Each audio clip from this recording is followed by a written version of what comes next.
Welcome back to another video of LeetCode POTD. तो हम आज की जो प्रॉब्लम ऑफ द डे है लीड कोड की, उसको सॉल्व करने जा रहे हैं। सो प्रॉब्लम सॉल्व करने से पहले मैं आपको कुछ चीज़ें बताना चाहता हूँ। लाइक हमने लास्ट प्रॉब्लम को भी सॉल्व किया था एंड लीड कोड की प्रॉब्लम ऑफ द डे के लिए डेडिकेटेडली प्लेलिस्ट बनी हुई है, जिसकी लिंक आपको डिस्क्रिप्शन में मिल जाएगी, as well as end of the video में भी आपको वहाँ पे शो कर रहे हो कि आप डायरेक्टली क्लिक करके वहाँ पे जा सकते हैं। एंड मोर थिंग, आपको डेली प्रॉब्लम का सोल्यूशन मिल जाएगा। बिगिनर फ्रेंडली मैनर में मैं आपको समझाने वाला हूँ एक एक चीज़ों को, ठीक है। कैसे प्रॉब्लम को सॉल्व करेंगे, कैसे इंट्यूशन बिल्ड करेंगे, वो सारी चीज़ें। तो अगर आपको रेगुलर वॉच करना है, रेगुलर प्रॉब्लम्स को सॉल्व कर, subscribe the channel, as well as if you like the video, you get something from the video, please do consider like the video, ठीक है, and share with your friends who are really interested in coding. तो अब बात करते हैं इस particular problem की। ये प्रॉब्लम हमारी जो प्रीवियस प्रॉब्लम थी उसका एक्सटेंडेड वर्जन है। Why am calling extended version, तो हम यहाँ पे समझ लेते हैं इस प्रॉब्लम के बारे में एंटायरली कि प्रॉब्लम एक्चुअल में है क्या, कैसे काम कर रही है। So you can see that यहाँ पे हमारे पास में पहले सिर्फ ओनली के था, नाउ वी हैव ऑपरेशंस। तो बेस्ड ऑन ऑपरेशन आपको टास्क परफॉर्म करना है। मतलब अगर ऑपरेशन 0 है तो यू शुड कॉपी, लाइक मतलब आपको जो स्ट्रिंग दी है उसी स्ट्रिंग को आपको पीछे एक और बार ऐड कर लेना है। सपोज मेरे पास स्ट्रिंग ए है, ठीक है, एंड अभी ऑपरेशन क्या है, 0 है, तो मेरी स्ट्रिंग अब ए से क्या हो जाएगी, डबल ए हो जाएगी। क्या हो जाएगी, डबल ए हो जाएगी। मतलब मैं क्या करूंगा, उसी स्ट्रिंग को अपने आप में ऐड कर दूंगा। अगर डबल ए होती तो 4 टाइम ए हो जाती, ठीक है। ऐसे करके मेरी स्ट्रिंग अपग्रेड होती बेस्ड ऑन ऑपरेशन। अब ऑपरेशन यहाँ पे 2 ही हो सकते हैं, या तो 1 हो सकता है या फिर 0 हो सकता है। तो 1 वाले केस में, 0 वाले केस में हमें क्या करना है, सेम स्ट्रिंग को ऐड कर देना है। और हमें 1 वाले केस में क्या करना है, जैसे हम प्रीवियस प्रॉब्लम में कर रहे थे, हमको नेक्स्ट स्ट्रिंग जोड़नी है। क्या करना है, नेक्स्ट स्ट्रिंग उसके अंदर एड ऑन कर देनी है। नेक्स्ट स्ट्रिंग हम कैसे जनरेट कर रहे थे वो मैंने नेक्स्ट, लाइक प्रीवियस प्रॉब्लम को समझाया था क्या करना होता था। जैसे ए के लिए नेक्स्ट जोड़ता, अगर यहाँ पे ऑपरेशन 0 की जगह 1 होता तो मेरी नई स्ट्रिंग क्या हो जाती, ए बी हो जाती। क्या हो जाती, ए बी हो जाती। मतलब मैं नई जो स्ट्रिंग जनरेट करता वो क्या होती, बी होती। तो ये चीज़ हमको पहले से क्लियर है। अब बात करते हैं इस प्रॉब्लम को हम कैसे सॉल्व कर सकते हैं, क्या आप ग्रेडिशन इस प्रॉब्लम में आया है। तो सपोज यहाँ पे हमारे पास में k = 5 है, 3 ऑपरेशन हमारे पास में है। इनिशियली ए रहेगा हमारे पास में, पिछली प्रॉब्लम में सेम चीज़ थी। इनिशियली हमारे पास में जो वैल्यू थी, कैरेक्टर था, वो क्या था, ए था। अब इसमें क्या करना है, ऑपरेशन के अकॉर्डिंग वैल्यूज को ऐड करते हुए जाना है। ऑपरेशन पहला क्या है, 0 है तो डबल ए हो जाएगा, फिर 0 है तो 4 ए हो जाएगा, जैसे मैंने अभी आपको समझाया था यहाँ पे। अब यहाँ पे क्या है, एक और 0 है तो 4 4 8 0 हो जाएगा, ठीक है। तो हमको ये कब तक बढ़ाते हुए चलना है, जब तक ये जो के का साइज है, जब तक स्ट्रिंग का जो साइज है हमारी वो क्या है, ग्रेटर देन इक्वल के नहीं हो जाता। जब तक वो उससे लेस देन है तब तक मुझे ये रन कराते हुए चलना। जैसे ही वो उसके इक्वल में आ जाएगा मैं क्या कर दूंगा, स्टॉप कर दूंगा, बोलूंगा ठीक है मेरा काम हो चुका है। अब नेक्स्ट बात करते हैं, हमको क्या करना है, k-1 एलिमेंट को रिटर्न करना है। k-1 क्यों, क्योंकि 0 बेस्ड इंडेक्सिंग है, k एलिमेंट मतलब k-1 एलिमेंट को रिटर्न करना है यहाँ पे। बट अब हम क्या कर सकते हैं कि अगर ये लॉजिक हम यूज़ करेंगे कि पहले हम स्ट्रिंग जनरेट करें इंटायरली, तो मेमोरी बहुत ज़्यादा यूज़ हो जाएगी। वो चीज़ हमें नहीं करनी, क्योंकि उसमें हमारी जो टाइम कॉम्प्लेक्सिटी इशू है वो आ सकता है। आप प्रीवियस वाली प्रॉब्लम में देखेंगे तो मैंने आपको ब्रूट फोर्स डिस्कस किया था, ब्रूट फोर्स सोल्यूशन डिस्कस किया था। अगर आप उसको अप्लाई करेंगे तो यहाँ पे टाइम कॉम्प्लेक्सिटी का इशू आ सकता है। अब बात करते हैं नाइव वे कि हम कैसे इसको ईजिली सॉल्व कर सकते हैं। Wait a second. सो कैसे हम इसको ईजिली सॉल्व कर सकते हैं उसके ऊपर हम यहाँ पे बात करने वाले हैं। So wait a minute. Okay. Let me think of कि मैं कैसे इस प्रॉब्लम को सॉल्व कर सकता हूँ। तो सिंपल तरीका है, देखो हमें क्या करना है, ए से ए बी हुआ, ए बी से 4a हुआ, एंड हमको एक फाइनल स्ट्रिंग पता करनी है, उसका साइज क्या होगा। जो के से ग्रेटर स्ट्रिंग है उसका साइज क्या होगा ये मुझे पता करना है। तो यहाँ पे के किससे ग्रेटर स्ट्रिंग जो आई है, के मेरा कितना था, के मेरा 5 था। I have to run a loop. मुझे क्या करना है, हर बार के को बढ़ाते हो, लाइक एक लेंथ मैंने ले ली सपोज, ठीक है, लेंथ मैंने ले ली, इसको मल्टीप्लाई इक्वल टू करूंगा। मैं क्या करूंगा, मल्टीप्लाई इक्वल टू, क्योंकि मुझे पता है कि हर बार मेरी स्ट्रिंग क्या हो रही है, डबल हो रही है। वी नो दैट कि हमारी स्ट्रिंग हर बार क्या हो रही है, डबल हो रही है। अगर वो सेम स्ट्रिंग भी ऐड हो रही है या फिर नई स्ट्रिंग उसके लिए हम जनरेट कर रहे हैं तो भी वो डबल होते हुए जा रही है, तो हम क्या करेंगे, मल्टीप्लाई इक्वल टू करेंगे। कितने टाइम लूप रन करेंगे, एट मैक्स एन टाइम जो हमारे ऑपरेशन का साइज है उतने टाइम में लूप को रन कराने वाला हूँ। एंड जैसे ही मुझे ये फाइंड आउट होता है कि मेरी जो लेंथ है वो ग्रेटर देन के हो गई, ग्रेटर देन इक्वल के हो गई है, तो मैं वहां से लूप ब्रेक करूंगा। अब मेरे पास में नया के बनेगा, न्यू के। अब न्यू के क्यों बनेगा भाई, बात करते हैं हम वही। हम क्या कर रहे हैं, प्रॉब्लम को ब्रेक डाउन कर रहे हैं। मैं फाइनली यहाँ पे पहुंच चुका हूँ। लेंथ मेरी कितनी है, 8 है, लेकिन मुझे ये पता है कि समहाउ ये वाला पार्ट इस वाले पार्ट से ही निकल के आया है, या तो इसका कॉपी होगा या फिर इसका नेक्स्ट वर्जन होगा। तो मतलब अगर मुझे ये पता है तो इस वाले कैरेक्टर में मैं क्या करूँगा, ऑपरेशन ऐड कर दूंगा, ऑपरेशन ऐड कर दूंगा, मुझे मेरा आउटपुट फाइंड आउट हो जाएगा। कैसे मैं करूँगा वो देख लेते हैं हम। देखो अब मैंने क्या किया, मुझे पता चल गया न्यू के क्या है मेरे पास में, न्यू के मेरे पास में है। अब यहाँ से हम देखेंगे तो ओके, न्यू के कैसे फाइंड आउट करेंगे वो बात कर लेते हैं। तो न्यू के क्या होगा मेरे पास में, k minus len of k minus len divide by 2। Why am saying k minus len divide by 2। एक चीज ऑब्जर्व करो, देखो मैं ये बता रहा हूँ ना आपको कि न्यू के क्या होगा मेरा, ठीक है। न्यू के में ये होगा, ये वाली जो चीज़ है यहाँ पे पॉइंट कर रही है कि कैसे फाइंड आउट किया मैंने कि न्यू के इक्वल के माइनस लेन डिवाइड बाई 2 होगा। देखो यहाँ पे क्लियरली देखो ये वाला ए कैसे बना है, ये वाला ऑब्वियस सी बात है यहाँ से आके यहाँ बना होगा, क्यों, क्योंकि मैंने कॉपी किया है। ये वाला कैसे बना होगा, इसका कॉपी होगा, ठीक है। एंड ये वाला क्या होगा, इसको कॉपी मतलब इससे कॉपी करके बना होगा। ये वाला क्या होगा, इससे कॉपी करके बना होगा। तो मुझे ये पता है टोटल लेंथ कितनी है मेरी, भी 8 है। 8 डिवाइड बाई 2 करूंगा तो कितना आएगा, 4 आएगा। मेरा के का साइज कितना है, के इज 4, के is 5 minus 4 divide by like के इज 5 एंड मैं इसमें से माइनस करूंगा मेरे लेन डिवाइड बाई 2 को, तो मेरे पास में क्या आ रहा है, 1 आ रहा है। तो आई नो दैट मेरा केथ एलिमेंट कौन सा है, केथ एलिमेंट ये है, ठीक है, this is my kth element. So मुझे ये इस एलिमेंट का पता करना है। तो ये एलिमेंट किससे बना होगा, ये एलिमेंट इससे बना होगा। इससे कैसे बना होगा, अगर ऑपरेशन 0 है तो सेम एलिमेंट आएगा, ऑपरेशन 1 है तो मतलब बी आता, ऑपरेशन 1 होता है तो क्या होता है, बी आता। क्यों, क्योंकि हम नेक्स्ट स्ट्रिंग फाइंड आउट करते हैं तो क्या करते हैं, बाय इंक्रीमेंट 1 करते हैं, एक इंक्रीमेंट कर देते हैं, ठीक है। माइट भी ये चीज़ें थोड़ी सी आपको कॉम्प्लिकेटेड लग रही होंगी, पर हम ट्राई करेंगे इसको और अच्छे से समझने का। अब देखो हमको यहाँ पे न्यू के का कॉन्सेप्ट समझ में आया थोड़ा बहुत कि हमें न्यू के कैसे फाइंड आउट हो रहा होगा। एक बार और हम इसको थोड़ा सा समझ लेते हैं हमें करना क्या है, ठीक है, कि कैसे हम इसको ऑप्टिमाइज कर सकते हैं। हमको ये पता है कि अगर हम पूरी स्ट्रिंग जनरेट करने जाएंगे तो वो टाइम कॉम्प्लेक्सिटी का इशू हमको यहाँ पे शो कर देगा, ठीक है। सो वो हमको नहीं लेना है, ठीक है, टाइम कॉम्प्लेक्सिटी का इशू लेके नहीं चलना है हमको। तो अब एक काम करते हैं, इन सबको यहाँ से डिलीट करने का ट्राई कर लेते हैं मैंने, ओके।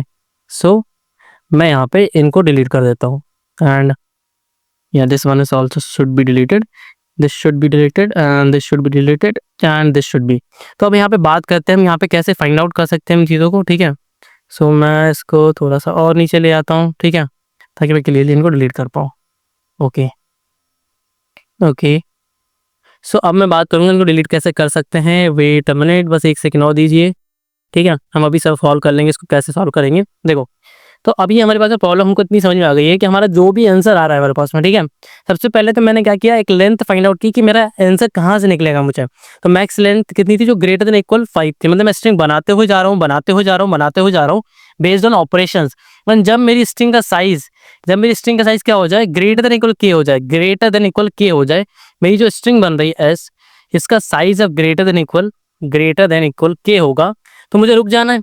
तो मुझे एक चीज़ पता है कि अगर मैं इसको पूरा स्टोर करने गया तो मेमोरी बहुत ज़्यादा यूज़ हो जाएगी। तो मैं क्या कर रहा हूँ, शॉर्टकट यूज़ कर रहा हूँ। क्या शॉर्टकट यूज़ कर रहा हूँ, मुझे पता है कि ये जो स्ट्रिंग बनी है ना कि लाइक ग्रेटर देन इक्वल के साइज़ की, ये सिर्फ हाफ ही स्ट्रिंग काम की है मेरे, फुल स्ट्रिंग तो काम की नहीं। देखो क्या क्या बताना चाह रहा हूँ मैं, ये देखो यहाँ पे ये, ठीक है, मुझे पता है कि ये हाफ स्ट्रिंग अगर मेरे पास में है तो ये तो मैं बना सकता हूँ। कैसे बना सकता हूँ, मुझे ऑपरेशन चेक करना पड़ेगा कि ऑपरेशन 0 है या 1 है। 1 है तो क्या करना पड़ेगा, हर एक को इंक्रीमेंट बाय 1 करना पड़ेगा, और 0 है तो same to same copy paste करना पड़ेगा, कोई चेंजेस नहीं आएगा। अब मुझे ये फाइंड आउट करना है कि इसमें से कौन सा एलिमेंट होगा, तो इधर वाले एलिमेंट को बना रहा होगा। अब मुझे कौन सा एलिमेंट ढूंढना है, केथ एलिमेंट ढूंढना है। केथ एलिमेंट कौन सा है, फिफ्थ एलिमेंट, ये फिफ्थ एलिमेंट है मेरा, ये मेरा फिफ्थ एलिमेंट है। तो फिफ्थ एलिमेंट को फाइंड आउट करने के लिए अब सिंपल देखो, ये मेरा क्या है, केथ एलिमेंट है। तो के की इंडेक्सिंग क्या है, के की इंडेक्सिंग है 5। लेकिन अब यहाँ पे मैं एक चीज समझू, तो ये 5 बना कैसे, ये वाला एलिमेंट बना कैसे, ये फर्स्ट वाला एलिमेंट बना हो, क्यों, क्योंकि यहाँ से पहला एलिमेंट यहाँ बना, फिर दूसरा एलिमेंट उसके आगे बना, तीसरा एलिमेंट उसके आगे बना, ऐसे करके एलिमेंट्स बने। तो मुझे ये पता चल गया कि इसका स्टार्टिंग एलिमेंट है, पर इसका स्टार्टिंग एलिमेंट निकलेगा कैसे। तो के में से मैं ऐसा क्या माइनस करूँ कि मुझे पहला एलिमेंट मिल जाए, या अगर मुझे सिक्स्थ एलिमेंट निकालना होता तो के में से क्या माइनस करता था कि सेकंड एलिमेंट आ जाए। सिंपल है। ये जो स्टार्टिंग वाली जो स्ट्रिंग हमारे पास है, हाफ स्ट्रिंग, इसका साइज, ऑब्वियस सी बात है इसका साइज देना पड़ेगा। तो मैं अगर माइनस कर दूँ, उसका साइज हमने क्या निकाला, लेंथ निकाला, ठीक है। पर ये लेंथ किसका निकाला, ओवरऑल निकाला, पूरा निकाला। इसको डिवाइड बाई 2 कर दूंगा तो क्या मिल जाएगा मुझे, लेफ्ट हाफ मिल जाएगा। लेफ्ट हाफ में से लाइक लेफ्ट हाफ को के में से माइनस करूंगा तो करेक्ट इंडेक्स पे मैं आ जाऊंगा, करेक्ट इंडेक्स पे मैं आ चुका हूँ। मतलब पहले वाले इंडेक्स ही मेरी वैल्यू है, जो भी है मेरा आंसर पहले वाले इंडेक्स से ही है, ठीक है। लेकिन एक चीज और ऑब्जर्व करेंगे हम यहाँ पे कि ये जो स्ट्रिंग है मेरे पास में, अब ये जो स्ट्रिंग है मेरे पास में, ये किस स्ट्रिंग से बनी हुई है, ये इस स्ट्रिंग से बनी हुई है भाई, ये वाली स्ट्रिंग यहाँ, सॉरी ये तो यहीं पे थी, हाँ ठीक है। तो ये वाली जो स्ट्रिंग है, अब कहाँ पे आ गए हम, अब यहाँ पे आ गए मूव फॉरवर्ड करके, ठीक है। लेंथ मेरी कितनी हो गई, 4 हो गई, तो मैं यहाँ पे आ चुका हूँ। अब मेरी जो नई लेंथ है 4, वो कहाँ से बन गई है, ऊपर वाले से बन गई है। तो मैं उससे कैसे फाइंड आउट करूंगा, देखो अब मेरे पास में नया के क्या है, ओके न्यू के की बात करूंगा यहाँ पे। तो न्यू के की वैल्यू क्या है मेरे पास में, देखो न्यू के की वैल्यू की बात कर रहा हूँ मैं, ठीक है। न्यू के की वैल्यू की बात कर रहा हूँ, तो वो मेरे पास में कितनी है, पहले मेरे पास 5 में थी, लेकिन अब मैंने चेंज करके क्या कर दी, की माइनस लेना, तो इक्वल में कितनी आ गई मेरे पास में, 1 आ गई। कितनी आ गई, 1 आ गई। ओके, सो 1 आ गई, तो अब 1 के लिए प्रोसेस करेंगे, मतलब काइंड ऑफ रिकर्जन हम यहाँ पे यूज कर रहे हैं कि हमने पहले यहाँ पे पहुंचे, फिर उसको स्प्लिट किया, फिर अगेन सेम फंक्शन को कॉल किया, फिर वो क्या करेगा, इसके लिए फाइंड आउट करेगा। इसके लिए कैसे करेगा, अब हमें पता है ब्रेक डाउन कर दो 2 से, ठीक है। 2 से ब्रेक डाउन कर दिया, तो मेरी नई लेंथ कितनी है, नई लेंथ यहाँ पे 4 है, न्यू लेंथ मेरी 4 है, ठीक है। न्यू लेंथ मेरी 4 है। के की वैल्यू मेरी कितनी है, के की वैल्यू मेरे पास में कितनी है, के मेरा 1 है, ठीक है। यहाँ से देखोगे तो के मेरा कितना है, 1 है। एंड यहाँ पे मैं स्प्लिट बाई 2 करूंगा, इसको डिवाइड बाई 2 करूंगा, तो मेरे पास में कितना आ रहा है, 2 आ रहा है। कितना आ रहा है, 2 आ रहा है, ठीक है, 2 आ रहा है। ओके, सो अब यहाँ पे मैं चेक करूंगा क्लियरली, 2 आ रहा है, तो इसमें से माइनस करूंगा, तो मेरे पास में आउटपुट क्या आएगा, के माइनस 2 हम करेंगे यहाँ पे, तो 1 मेरे पास में आउटपुट आएगा, ठीक है। क्या आएगा, 1 आउटपुट में आएगा मेरे पास में। अब यहाँ पे 1 आ रहा है, मतलब एक साइज बचा। जब मेरा 1 आ रहा है, तो मुझे पता है स्टार्टिंग की साइज कितनी थी, 1 थी, तो 1 के लिए मैं क्या रिटर्न करूंगा, ए को रिटर्न करूंगा, सिंपल। 1 के लिए मैं क्या करूंगा, ए को रिटर्न करने वाला हूँ यहाँ पे। तो लॉजिक सोच नहीं, सिंपल लॉजिक है, 1 है तो मतलब आपको ए रिटर्न करना है। तो मैं यहाँ पे ए पे आ चुका हूँ। ए पे मेरा ऑपरेशन क्या है वो चेक करो, ए पे मेरा ऑपरेशन है 0। 0 ऑपरेशन है, मतलब यही एलिमेंट आएगा। 1 ऑपरेशन होता तो मैं क्या करता, +1 कर देता, बी कर देता। एंड सपोज ये ए की जगह पे जेड होता, तो +1 करने पे तो मैं लाइक 26 से आगे चला जाता, तो मैं क्या करता, सीधा पे ए को रिटर्न कर देता, इफ एल्स कंडीशन लगा के, सिंपल। तो मुझे ये समझ में आया कि मुझे काइंड ऑफ ब्रेक डाउन करना है, एंड मुझे हर बार पहले क्या करना है, पहले मुझे उसकी लेंथ निकालनी है, उसको डिवाइड बाई 2 करना है, के में से माइनस करना है, तो नई लेंथ मेरे पास में आ जाएगी। एंड मुझे ऑपरेशन भी कॉपी रखना पड़ेगा उस टाइम पे लिए, कि मेरा ऑपरेशन करंट में क्या है, उस ऑपरेशन के अकॉर्डिंग मैं यहाँ पे वैल्यू को फाइंड आउट कर रहा हूँ। तो let's try to code this problem. थोड़ा बहुत समझ में आया होगा, कहीं कहीं डाउट होगा, लेकिन अब जब हम कोड लिखेंगे तो चीज़ों को और ज़्यादा क्लियर कर लेंगे यहाँ पे, ठीक है। क्या करेंगे, देखो सबसे पहले ये एक रिकर्सिव कोड हम लिखने वाले, इस फंक्शन को रिकर्सिव बनाने वाले हैं। तो सबसे पहली कंडीशन हमारी क्या होगी, जब के की वैल्यू 1 हो जाएगी, इस केस में मुझे रिटर्न क्या करना था, अभी मैंने देखा, इस केस में मुझे रिटर्न करना है कैरेक्टर ए। कैरेक्टर ए से ही हमारी जो वर्ड है, हमारा जो स्ट्रिंग है वो बनना स्टार्ट हो रहा है, तो मैंने ए को यहाँ पे रिटर्न कर दिया। उसके बाद में मुझे क्या करना है, long long, why am creating long long, क्योंकि मुझे ये पता है कि के की वैल्यू बहुत ज़्यादा बड़ी हो सकती है। तो मेरा जो क्या बोल सकते हैं हम, लेंथ मैं निकालने वाला हूँ, लेंथ की वैल्यू तो के से बड़ी होगी या फिर बराबर होगी, तो मुझे लॉन्ग लॉन्ग में वैल्यू लेनी पड़ेगी। तो लेंथ इक्वल स्टार्टिंग में हम 1 रखेंगे, क्यों, क्योंकि मल्टीप्लाई बाई 2 करते हुए जा रहे हैं, मतलब 0 तो नहीं रखते, 1 ही रखना पड़ेगा, ठीक है। 1 रख लिया। उसके बाद मुझे क्या करना है, न्यू के भी लेना है, जिससे मैंने बात की थी कि न्यू के भी हम फाइंड आउट कर रहे होंगे। तो न्यू के लिए हम स्टार्टिंग में -1 वैल्यू यहाँ पर रख रहे हैं। देन हमको ऑपरेशन भी सेव करना पड़ेगा कि करंट ऑपरेशन क्या है, तभी तो हम ये भी फाइंड आउट कर पाएंगे। जैसे न्यू के मैंने निकाल लिया, 1 पे आया, एंड वैल्यू ऑपरेशन की 0 है, मतलब मुझे ए ही रिटर्न करना है। वैल्यू ऑपरेशन की 1 है, मतलब मुझे बी रिटर्न करना है। तो ये चीज़ मुझे फोकस करके रखनी पड़ेगी। इसको भी इनिशियली मैं -1 रख लूंगा। अब उसके बाद मुझे क्या करना था, उसके बाद मुझे एक लूप रन कराना था, and I equal 0 semicolon I less than. अब यहाँ पे एक वेरिएबल एल लेना पड़ेगा, तो एक काम करते हैं, डायरेक्टली ऑपरेशन से ले लेते हैं, ठीक है। या फिर हम एक और काम कर सकते हैं, ठीक है। एल लेने की जरूरत है क्या है यार, हम फॉर ईच लूप लगा लेते हैं ऑपरेशंस पे, हमें सिर्फ वैल्यूज से मतलब ऑपरेशंस की, ठीक है। ऑपरेशंस, हमने ऑपरेशंस को यहाँ पे कॉल कर लिया, ए रह गया था यहाँ पे। सो ऑपरेशंस को मैंने यहाँ पे फॉर ईच लूप ऑपरेशंस पे मैंने यहाँ पे लगा लिया। मुझे हर बार क्या करना है, मुझे पता है लेंथ मल्टीप्लाई इक्वल 2 करना है, और कब तक करना है, if my length is greater than equal k, if my length is greater than equal to k, तो मुझे क्या करना है, अपना न्यू के फाइंड आउट करना है। तो न्यू के मेरा क्या हो जाएगा, मुझे पता है, के minus length divide by 2, length divide by 2, ये मेरा हो जाएगा न्यू के। ओके, एंड मेरा ऑपरेशन यहाँ पे क्या होगा, ऑपरेशन जो मैंने वेरिएबल बनाया है वो क्या होगा, करंट में जो आई की वैल्यू है 0 है या 1 है, वो मैं यहाँ पे स्टोर कर लूंगा।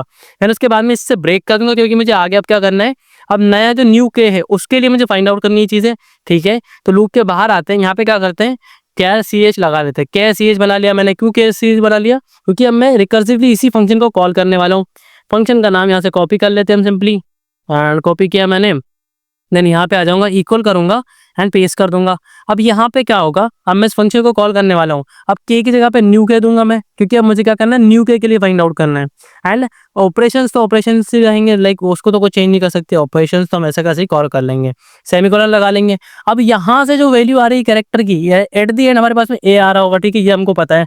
तो ये जो कैरेक्टर की वैल्यू आ रही है, इसके ऊपर हमें अब क्या करना है, ऑपरेशन परफॉर्म करना है, ऑपरेशन परफॉर्म करना है। कैसे करूंगा मैं, देखो अगर मेरा जो ऑपरेशन वाला वेरिएबल है इसकी वैल्यू क्या है, इक्वल टू 0 है, ठीक है, या फिर डायरेक्टली ऑपरेशन रख लेंगे तो भी दिक्कत नहीं होगी। मतलब अगर वैल्यू 1 है तो इस कंडीशन में मुझे क्या करना है, इफ़ अगर वैल्यू 1 है तो मुझे चेंजेस करने पड़ेंगे। तो चेंजेस के लिए मैं ये चेक कर रहा था कि अगर मेरा जो सी एच है, या यहाँ पर टर्नरी कंडीशन लगा लेते हैं कि अगर हमारा जो सी एच है वो इक्वल टू क्या है, जेड है। तो इस कंडीशन में मुझे क्या करना है, इस कंडीशन पे क्वेश्चन मार्क लगाना है पहले। अब ट्रू कंडीशन क्या होगी हमारी, हमको यहाँ पे ए रिटर्न करना होगा, लेकिन वो कैरेक्टर होगा, तो ए रिटर्न कर दिया कॉलन। मुझे यहाँ पे क्या रिटर्न करना पड़ेगा, सी एच प्लस 1 रिटर्न करना पड़ेगा, ठीक है। ये काम हो गया जब ऑपरेशन की वैल्यू 1 है, मतलब कुछ चेंजेस करना पड़ रहा था। अगर नहीं है कोई वैल्यू, लाइक चेंजेस नहीं करना है, ऑपरेशन की वैल्यू 0 है, तो 0 पे हम क्या कर रहे थे, एज इट इज वैल्यू को रिटर्न कर रहे थे। तो मैं यहाँ पे सी एच को रिटर्न यहाँ पे कर दूंगा, सिंपल। अभी हमारा रिकर्सिव कोड कंप्लीट हो गया है, जो हमने समझा था सब कुछ हमने कर लिया है।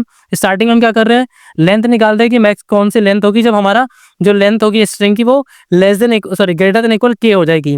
और उसके बाद हम क्या करेंगे, नया न्यू के फाइंड आउट करेंगे, ऑपरेशन यहाँ पे स्टोर करके रखेंगे। क्यों, क्योंकि उस ऑपरेशन के बेस पे हम रिटर्न करने वाले वैल्यू या तो चेंजेस करके या फिर एज इट इज वैल्यू को रिटर्न करने वाले हैं। जैसा कि इस क्वेश्चन में दिया हुआ है कि ऑपरेशन 0 है तो आपको चेंजेस नहीं करने, ऑपरेशन 1 है तो आपको चेंजेस करने हैं, ठीक है। उसके बाद में यहाँ पे एक बेस कंडीशन दे रखी है, रिकर्जन के लिए बेस कंडीशन देना जरूरी है, वरना हमारा रिकर्जन स्टॉप नहीं होगा। तो बेस कंडीशन क्या है, हमको पता है कि स्ट्रिंग की जो मिनिमम लेंथ है वो कितनी 1 है, तो जब वो लेंथ 1 हो जाएगी तो ए रिटर्न कर देंगे। उसके बाद ए रिटर्न किया, फिर अगर ऑपरेशन मेरा 1 है तो ए से बी बन जाएगा, ऑपरेशन अगर मेरा 0 है तो ए से ए ही रहेगा। उसके बाद नेक्स्ट ऑपरेशन की बात है कि ऐसे करके इंटायर जो हमारा कोड है वर्क कर रहा होगा। इसको रन करा के देखते हैं कि हमारा कोड सिंपल टेस्ट केस पे वर्क कर रहा है या नहीं कर रहा है। सो टेस्ट केस अभी प्रोसीड हो रहे हैं हमारे, एंड यहाँ पे थोड़ा सा गड़बड़ आ चुका है, ऑपरेशन ये लिखा है use of undeclared identify, okay, मतलब स्पेलिंग मिस्टेक कहीं पे हमने कर दी होगी, तो यहाँ पे कर दी जब हमने उसको बनाया था। दोबारा रन करा लेते हैं उसको, तब हमारा कोड वर्क करना चाहिए, ठीक है। सो टेस्ट केस अभी प्रोसीड हो रहे हैं हमारे, एंड यहाँ पे फिर हमारे पास में एरर आ चुका है, operation use undeclared operation, okay. So where, okay, inside this, okay, run it again, run करके देखते हैं। ये क्या है, समटाइम ए बी इनकी मतलब थोड़ा गलती हो जाती है, सिंटेक्स लॉजिकली तो नहीं होती, सिंटेक्टिकली हो जाती है। तो यहाँ पे आप देखोगे तो हमारा कोड सिंपल टेस्ट केसेस पे वर्क कर चुका है। सिंपल यहाँ पे मैं सबमिट पे क्लिक करूंगा और हमारा जो कोड है वो जितने भी टेस्ट केस क्वेश्चन पे लगे उन सब पे सक्सेसफुली रन करेगा।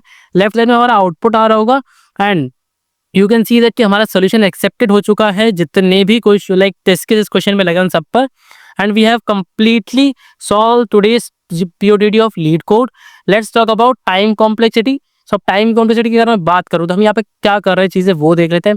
टाइम कॉम्प्लेक्सिटी के लिए आपको कोड को एनालाइज करना होता है। क्या करना होता है, एनालाइज करना होता है। तो यू कैन सी दैट हम स्टार्टिंग में क्या कर रहे हैं, हम हमारे कोड को कितने टाइम चला रहे हैं, till length greater than equal k, till length greater than equal k. तो इसके टाइम इतने टाइम हम यहाँ पे लूप को रन करा रहे हैं, ठीक है। तो ये हमारी इनिशियल टाइम कॉम्प्लेक्सिटी होगी, या इसको मैं वर्स्ट केस टाइम कॉम्प्लेक्सिटी मानूं तो ऑर्डर ऑफ एन टाइम चलेगा ये, क्योंकि हमने loop order of n time के लिए लगा रखा है। So order of n time चलेगा, ठीक है। तो उसके बाद में क्या होगा, एक रिकर्सिव फंक्शन कॉल होगा, मतलब वापस उसी फंक्शन को हम कॉल करेंगे। और वो फंक्शन कितने बार कॉल करेंगे हम, एट मैक्स कितने टाइम कॉल करेंगे हम, log of k। Why log of k, क्योंकि आप देखो मैंने उसको क्या कर दिया, आधा कर दिया। तो जब मैं 50% करता जाता हूँ ना, it is called logarithmic of time, मतलब log of k टाइम हम उसको डिक्रीज करके 1 पे लेके आ रहे हैं। एट दी एंड जब वो 1 पे आ जाएगा तो हम वहां से रिटर्न हो जाएंगे। तो एन टाइम हर बार लूप चलेगा एट मैक्स, मैं वर्स्ट केस टाइम कॉम्प्लेक्सिटी की बात कर रहा हूँ। तो एन टाइम मेरा लूप चलेगा, हर बार मैं क्या करूंगा, log of k के लिए रन करूंगा उस कोड को, log of k के लिए इसको रन करने वाला हूं मैं। तो सिंपल लॉजिक होगा, ये होगी मेरी टाइम कॉम्प्लेक्सिटी। स्पेस तो हमको एक्स्ट्रा यूज ही नहीं कर रहे, सिंपल कांस्टेंट वेरिएबल्स की बात कर रहे हैं, तो ऑर्डर ऑफ 1 हमारा स्पेस हो जाएगा, क्या हो जाएगा, स्पेस हो जाएगा हमारा order of 1। So it is not possible कि ये ही हमारा ऑप्टिमल सोल्यूशन है, इससे भी ऑप्टिमाइज सोल्यूशन है। I have seen order of log k and order of 60, ये टाइम कॉम्प्लेक्सिटी भी मैंने इस कोड के लिए देखी है। But if you are a beginner और if you start this coding, तो ये जो बेसिक लॉजिक हमने यहाँ पे बिल्ड किया है ना, ये बहुत इंपॉर्टेंट है, और इस लॉजिक से ये कोड वर्क करेगा फाइनली, कोई प्रॉब्लम नहीं है। This is also the optimal one, but हम इससे फर्दर ऑप्टिमाइज इस कोड को कर सकते हैं। But we have to focus on problem solving, not to understand the very optimal solution. हमें प्रॉब्लम सॉल्विंग पे ध्यान देना है, तो वो हम यहाँ पे कर रहे हैं, ठीक है। सो मिलते हैं नेक्स्ट वीडियो में, सॉल्व करते हैं नेक्स्ट प्रॉब्लम को। If you really like the video, please do consider like and subscribe the channel. We will meet in the next video and solve the next problem of LeetCode PODD. Till then, keep coding. Thank you.